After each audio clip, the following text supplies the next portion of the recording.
Get to know about the latest events at Far East Broadcasting Company Philippines in its mission of communicating the good news of Jesus Christ on air, online, and on the ground.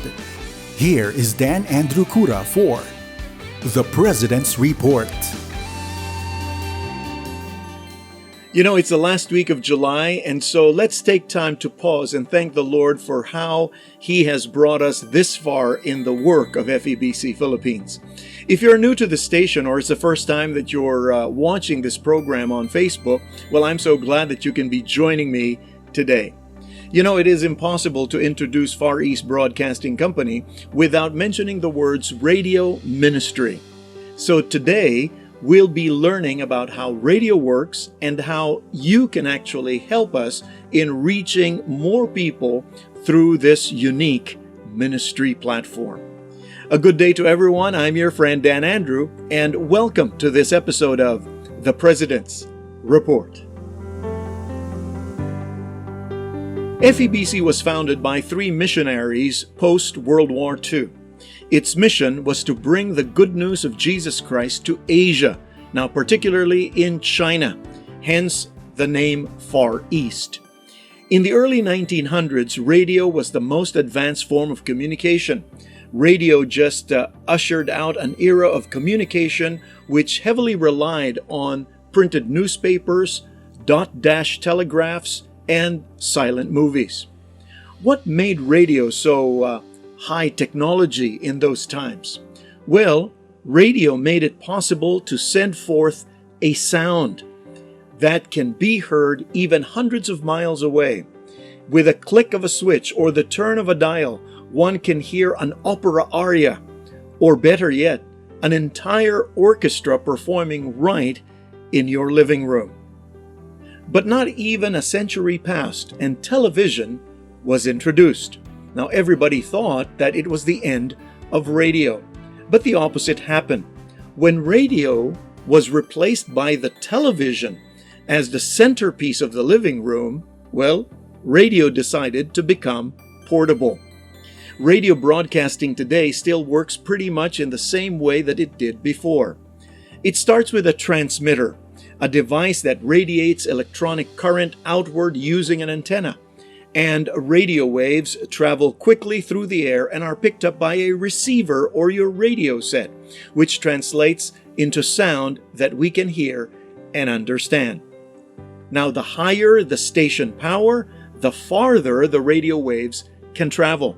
And that's why radio can travel wide distances and therefore reach out to any number of people within the radius that it can pick up the message that it transmits. Now, at the turn of the 21st century, computers and the internet began to revolutionize communication. The internet paved the way to emails, chat rooms, vlogs, live streaming, and today, podcasts. But even with such a wide array of communication available, until today, radio is still being built into cars and even in the latest mobile phones. Now, instead of being ushered out by emerging technology, radio actually uses new technology to upgrade itself and maximize its reach. This unique characteristic of radio is a key factor as to how FEBC Philippines can be able to keep broadcasting for 74 years. But you see, that's not all. Our listeners share with us how the radio ministry became part of their lives. And Mrs. Loida Tamayo is one of them. She has been a listener of 702 DZAS, Agapay ng Sambayanan, since 1985. She and her family have moved to the United States in 2001, but she still continues to listen and support the station. Why and how, you may ask?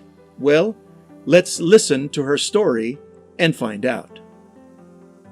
1985 ay magsimula ako makapakinig ng programa ng 702 DCAS. Maging ang kapatid kong PWD ay nawili rin sa pakikinig dahil ito ang naging kaaliwan niya sa bahay. Mas naging tutok ang aking pakikinig nang ako ay makapag-asawa. At noong 1995, Lagi kaming nakatutok sa DCAS sa aming car service para makapakinig rin ng ilang pasahero namin. 2001 nang kami ay pumunta ng Amerika, kaya nahinto ang aking pakikinig. Isa sa lagi naming panalangin mag-asawa ay ang pagkakaroon ng supling. Ilang taong kaming nagbuno sa panalangin at lahat ng halos ng paraan ay sinubukan namin. Sa pakikinig ko sa DCAS, mas lumalim ang kapit ko sa Diyos, lalo na nalalaman kong may mabuting regalo niya ay dumarating sa takdang panahon. Sa hindi inaasahang araw, nalaman kong ako pala ay 6 na buwan nang nagbubuntis. Labis ang pasasalamat ko sa Diyos sa napakagandang regalo na hinihintay namin sa loob ng 13 taon. 2020, dumating ang pandemya. May isang kaibigan na nakapagsabi sa akin na online na pala ang paborito kong istasyon. Muli kong naging kalakasan ang pakikinig sa 702 DCAS at bumalik ang dati kong sigla sa pakikinig. Kasi parang hindi ako nawala sa Pilipinas dahil close to home ang 702 DCAS. Ramdam ko ang bawat mga programa at mga panalangin nilalaan para sa bawat isa. Indeed, communication now is so much different than before. Even so, our message and mission still remains, and that is to communicate the love and message of Jesus Christ to Filipinos, wherever they may be. And as they receive this message, that the Lord works a great change in their lives. Bilang pagbabalik pa sa salamat, ako po ay direktang tumutulong sa FEBC.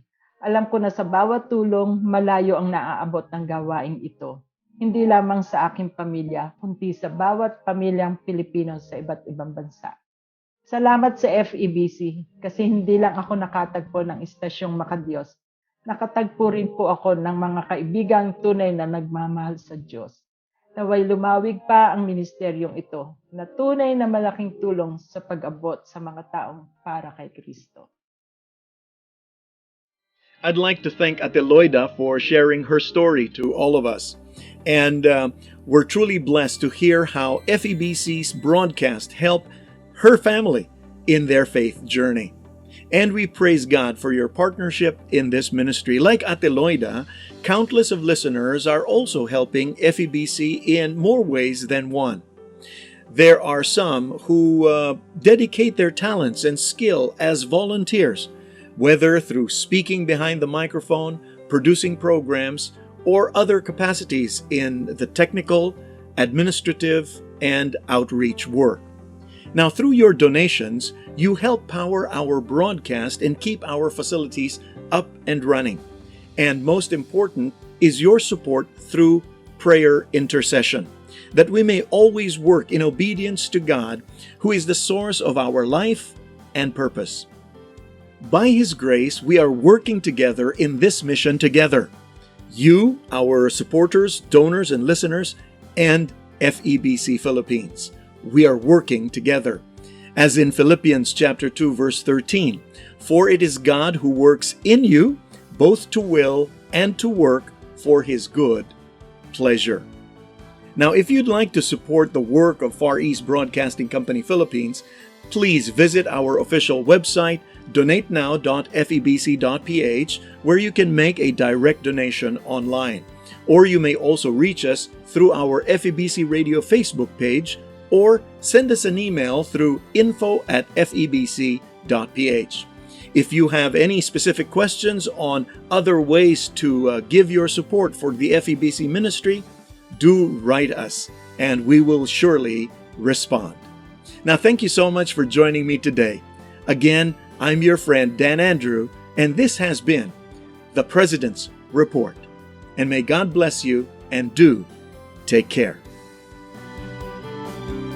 You've just heard the President's Report. If you would like to support the work of Far East Broadcasting Company Philippines, please visit our website, donatenow.febc.ph, or email us at info@febc.ph for your questions or suggestions.